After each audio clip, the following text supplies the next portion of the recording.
This is a story about Joseph, the son of Jacob. Jacob favored and loved his 11th son Joseph the most among his brothers, and even made him a special coat colored rainbow.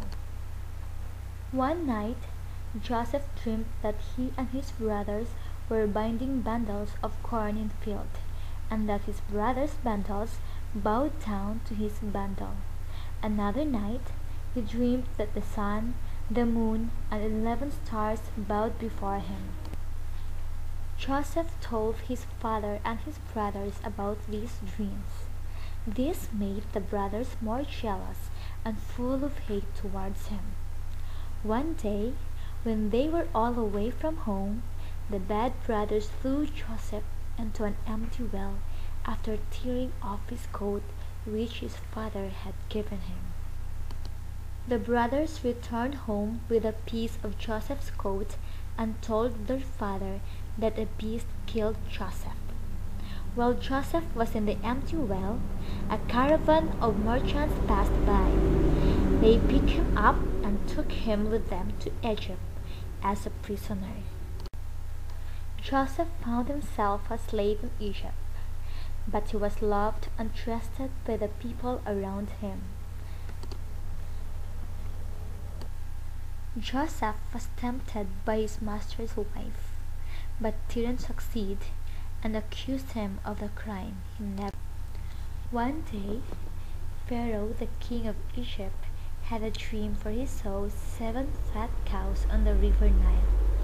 Afterwards, the 7 fat cows were eaten by 7 thin cows.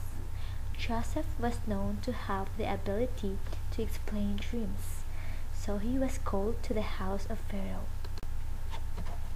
Joseph told Pharaoh that the 7 fat cows resembled 7 years of prosperity in Egypt, and the 7 thin cows meant 7 years of starvation, following the 7 good years.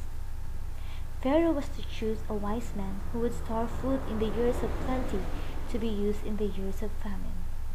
So, Joseph, therefore, was appointed as the governor of the land of Egypt by the Pharaoh. During the years of famine, people rushed to Egypt from many places to buy food. Joseph's brothers, whom he recognized immediately, was among the people who came from the land of Canaan. They bowed before Joseph and asked in Hebrew to buy corn. However, he did not make himself known to them. He gave orders that their sacks be filled with corn and their money returned. He also demanded they return back to Egypt for their youngest brother Benjamin. The brothers returned home and told their father Jacob what happened. In short, Joseph forgives his brothers. The brothers went to Egypt. Upon their arrival, they were invited to dine with the governor of Egypt, Joseph. Joseph treated his little brother Benjamin exceptionally well. He asked his brothers to bring his father to him. Jacob could not believe that his son Joseph was alive. He thanked God for the wonderful news and went to Egypt to see his son. The father and his son were crying of happiness when they reunited. And Jacob said to Joseph, "My son, now I can die in peace, for I have seen you." And that was the story of Joseph from Canaan, who became the governor of Egypt for a great purpose.